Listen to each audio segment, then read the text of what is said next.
Salut les gars, on se retrouve pour une nouvelle vidéo, pour un unboxing de plusieurs petits équipements. Ça vient donc de Moto Blues. Donc on y va. On est sur la veste de mon ami. C'est une Furigan Sherman, protection au niveau des coudes, protection au niveau des épaules. Bon, alors on se retrouve pour le deuxième article, mon blouson. Sur le modèle Stuart, on est sur vraiment les mêmes coupes. Le logo de ma chaîne a été fait pensant à ce cuir. On va retrouver une différence à l'arrière. On n'a pas le logo Furigan. Et nous, on va continuer le déballage de notre colis parce qu'il reste encore quelques articles.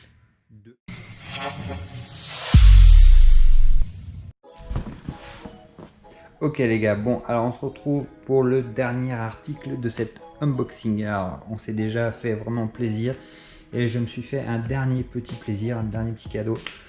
C'était nécessaire parce que j'ai changé en fait mon casque. Je viens de commander donc un nouveau casque, toujours chez Moto Blues bien entendu. Moi actuellement j'ai un Exo 1000 donc de 2010 ou 2011, donc c'est un casque qui a 10 ans. Ça commence à faire beaucoup pour un casque et ça commence justement à être plus très sécure, donc c'était plus que nécessaire. Je commençais à avoir les mousses qui ne tenaient plus dans le casque, des parties en plastique qui commençaient à se décoller. Donc autant dire que je roulais pas safe du tout et que rouler avec ça ou pas de casque c'était limite pareil je pense. En tout cas voilà, c'était pas très sérieux. Donc j'ai remédié à ce problème. J'avais plusieurs choix, j'avais plusieurs idées en tête. Alors petite précision pour ceux qui ne sauraient pas, en fait d'ici 1 ou 2 ans ou peut-être moins, je ne sais plus. En tout cas il y a une réforme qui a été votée et qui va être appliquée pour les casques. Et en fait ça va rendre obsolète tous les casques, la plupart des casques qui sont sur le marché. Donc j'ai pas voulu mettre une fortune dans ce casque. C'est pour ça que en fait certains de mes choix ont été tout simplement très vite oubliés à cause de leurs tarifs, parce que pour si peu de temps ça faisait trop cher. Et le premier casque que je voulais à la base c'était le AGV Corsa R, qui est à un tarif de, je ne sais plus si c'est entre 600 et 800 euros, je crois que ça dépend des sites et des promotions. Donc 600 et 800 euros pour peut-être moins d'un an, ça faisait vraiment trop cher, même si je le trouve magnifique, même si je pense qu'il est super. J'ai vite oublié ce casque. Après chez AGV il y avait un casque aux alentours des 200 euros, c'est le K1 pour ceux qui connaissent. J'essaierai de vous mettre une petite miniature.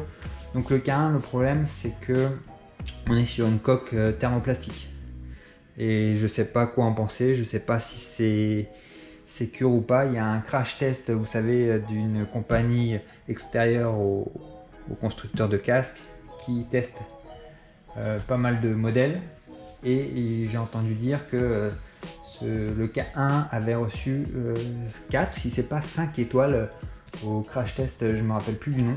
C'est un crash test anglais, c'est des tests indépendants et c'est plutôt reconnu, et donc 5 étoiles sur 5 c'est plutôt bien, ou 4 je sais plus, mais en fait je trouve pas l'essai de ce casque sur leur site, donc je suis pas sûr qu'il ait vraiment passé les tests, donc j'ai laissé tomber. Et j'avais sinon le RFA 70 ou le RFA 11 qui me plaisait pas mal. Je crois qu'il y avait même des modèles en carbone, mais là pareil on était sur des tarifs un petit peu excessifs. J'avais un Shark je crois, c'est pas Shark les RFA, je sais plus, enfin sinon c'est pas les RFA, c'est pas Shark, c'est Choi, c'est ça, je sais plus. Bon, enfin vous savez, dites-moi en commentaire. Et de toute façon dès que j'ai fini cette vidéo je vais sur mon ordi pour vérifier. Donc il y avait aussi un, non je dis pas de bêtises, je crois qu'il y avait un Shark, hein, c'est pas un Shark, bref en carbone, enfin un autre casque en carbone qui était très joli, et mais qui était celui-ci aussi excessif. Donc je vous ai cité un petit peu ceux qui me plaisaient. Maintenant on va passer à ce que j'ai pris, on va sortir le carton. Alors à votre avis sur quelle marque je suis passé? Si vous êtes motivé, vous pouvez mettre la vidéo en pause, me mettre un petit commentaire et me dire je pense que tu es parti là-dessus. Je voulais pas reprendre le Scorpion, et il s'est avéré que en fait Scorpion respecte un petit peu ce pourquoi ils se disent forts, c'est-à-dire le rapport qualité-prix. Et là franchement niveau rapport qualité-prix je pense qu'on est vraiment pas mal. On commence un petit peu l'ouverture de ce casque. Ok, donc c'est bien ce que j'avais vu dans les autres unboxings. Il y a un indice en fait pour ceux qui connaissent, il y a un indice dès le départ sur le coloris. car voilà ce que on retrouve. Je pense que vous avez compris ce que c'est. C'est une visière, bien entendu. Mais ceux qui connaissent un petit peu Scorpion savent pourquoi il y a une seconde visière. Parce que je pense que vous le savez, c'est plutôt rare de trouver 2 visières. Je le mets sous le bras, on va regarder un petit peu ce qui reste. Donc un pin lock. Donc ça c'est enfin, parce que comme vous le savez, là j'avais de la buée comme c'est pas permis avec mes lunettes et tout, j'en pouvais plus. Et c'est une petite merde, on va dire, de autocollant réfléchissant. Voilà, c'est obligatoire en France, malheureusement. Une seconde visière. Vous allez me dire pourquoi une seconde visière. Alors voilà ce coffre, pour ceux qui ne sauraient pas. Je pense que beaucoup d'entre vous le savent, mais Scorpion offre une visière, c'est ça, une visière fumée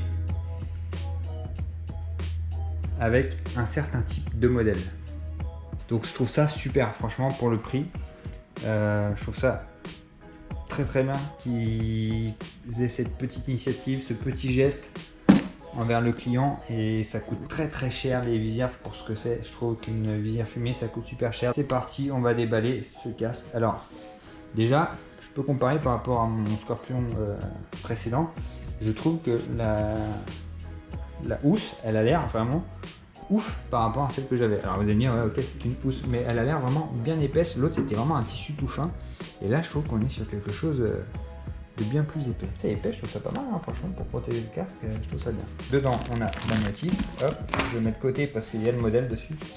Alors regardez bien, on a ici une petite finition carbone au niveau des jugulaires, je sais pas comment on dit.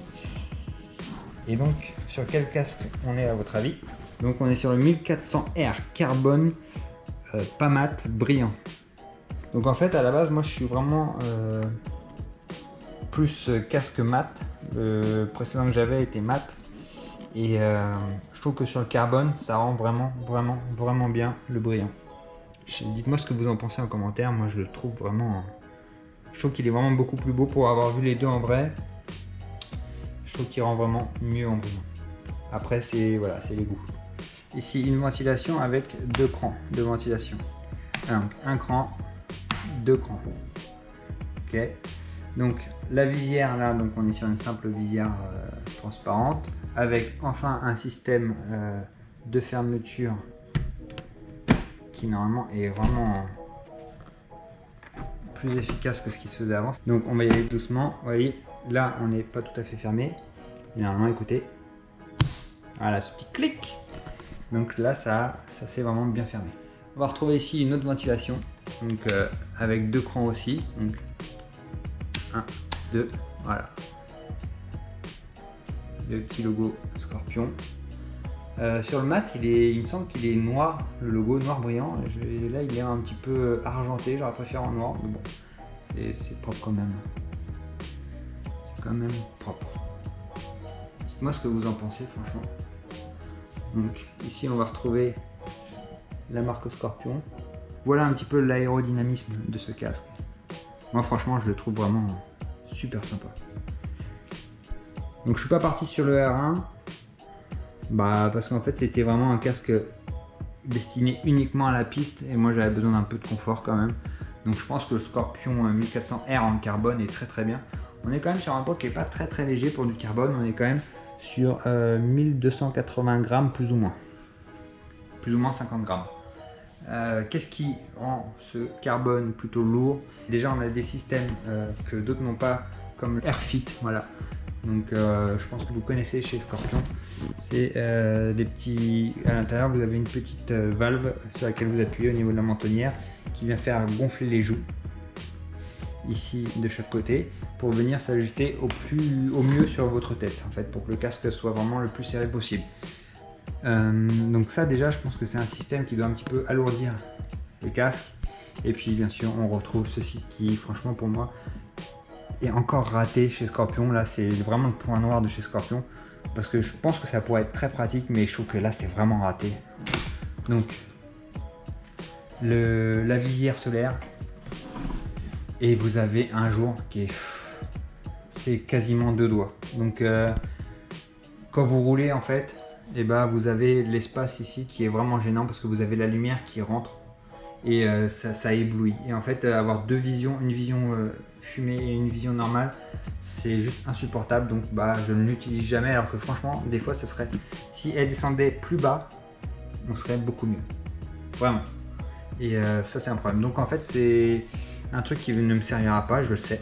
Je sais qu'il y en a, ils arrivent, mais beaucoup aussi, comme moi, on trouve que c'est voilà, c'est moyen. Moi, en tout cas, je suis pas fan. Enfin, je trouve le principe très bien. J'adorerais pouvoir l'utiliser, mais je trouve qu'en fait, c'est inutilisable. C'est vraiment plus gênant qu'autre chose. Donc voilà. Voilà. Donc je vais vous montrer un petit peu l'intérieur du casque quand même. Donc on a les parties ici emergency, donc ça permet en fait au secours de venir retirer ces parties là en fait en tirant sur ces deux petites sangles pour en fait faciliter le retrait du casque sans vous faire plus de mal que nécessaire. Cette petite mentonnière donc qui se défait. Ici vous allez retrouver du coup le système que je vous expliquais pour venir gonfler au niveau des joues. Vous avez une attache double D. Alors moi sur mon casque précédent j'avais une attache, je sais plus comment ça s'appelle, vous savez les attaches qui viennent s'emboîter comme les bottes de ski un petit peu. Je suis content de repasser enfin sur du double D. À l'époque quand j'avais acheté cette attache, il disait que c'était plutôt révolutionnaire, pas mal et tout ça, et en fait bah non, on se rend bien compte que rien ne vaut le double D, sinon sur circuit les autres attaches seraient autorisées. Pour les porteurs de lunettes comme moi, vraiment, pour ceux qui n'ont pas eu l'occasion encore de porter les nouveaux casques, peut-être que ça fait très longtemps que c'est beaucoup plus facile, mais en tout cas vous passez les lunettes vraiment beaucoup plus facilement, et moi je sens vraiment la différence, en tout cas par rapport à mon casque Exo 1000. Là on est vraiment sur un passage des lunettes beaucoup plus facile, on s'arrache pas la tête à chaque fois qu'on met les lunettes, et ça c'est appréciable les gars. Donc voilà, bah du coup je sais qu'ils regarderont jamais cette vidéo, mais du coup un grand merci, pas vraiment merci parce que bon j'ai payé, il n'y a rien de cadeau, mais en tout cas pour leur rapidité de retour, merci beaucoup à Moto Blues. Je suis vraiment content. Pour le moment, je pense que le colis a l'air vraiment du coup dans un état irréprochable. Ce que j'ai reçu a l'air vraiment sans le moindre pet. Je suis content. Je suis content de mes achats. Dites-moi vous ce que vous en pensez. Bon les gars, du coup petite panne de batterie sur la GoPro. On va finir la vidéo à l'iPhone. Donc voilà pour ce qui était des colis. Donc on était vraiment sur le bout de la vidéo, c'est vraiment dommage que ça coupe déjà, mais bon. Pour ce qui est du casque, dites-moi franchement ce que vous en pensez par rapport à la réglementation qui va arriver, et si vous trouvez ce choix plus ou moins judicieux, pas trop bête. Pour info, je l'ai payé ce casque quelque chose comme 300 € je crois, quelque chose comme ça, donc avec les promos et tout ça, donc voilà, je trouve que c'était un prix cohérent, je trouve, en tout cas par rapport au fait que ce soit un casque carbone, même si on n'est pas sur un poids très très léger, on a quand même la seconde visière, c'est quand même plutôt appréciable. Donc voilà, il y a quelques petites choses qui sont quand même pas mal, je trouve. Le poids est quand même correct par rapport à mon Exo 1000, il est quand même beaucoup plus léger. Donc moi en tout cas j'y trouve mon compte. Voilà. Moi je trouve qu'il a un design vraiment brassé, c'est ce que je cherche un petit peu. Il y a juste cette partie ici en noir laqué que je suis pas fan. Bon, après ça va, la globalité est plutôt pas mal. Bon, quand on va mettre les jolis stickers réfléchissants, ça va être bien dégueulasse. Mais bon, c'est comme ça, on n'a pas le choix. Et voilà, dites-moi ce que vous en pensez. N'hésitez pas franchement à liker cette vidéo, à mettre un petit commentaire, et puis à vous abonner si ce n'est pas déjà fait. Ça me ferait vraiment plaisir. Et puis prochaine étape maintenant des vidéos, je sais pas si je vous ai pas dit, mais du coup en fait la MSX, son rodage est terminé, il reste 30 km à faire, quelque chose comme ça depuis un petit moment. Donc en fait il faut juste que je l'emmène au garage faire la révision, et puis j'arriverai pour les 1000 bornes, et puis on fera la révision. Et puis moi du coup maintenant ce qu'il me faut que je fasse, c'est redémarrer mes motos. Faut que je voie laquelle des deux me coûtera le moins cher, et puis voilà. Puis voilà, j'ai un petit peu de travail à faire. Pour le moment, j'ai pas eu encore de congé, donc ça sera pour septembre maintenant, je pense, le redémarrage. Et puis voilà. Bon, allez les gars, je vous dis à très très vite. J'espère qu'on va enfin se retrouver sur la route. Et puis, comme dit Moto Blues, enjoy the ride. Allez, ciao les gars.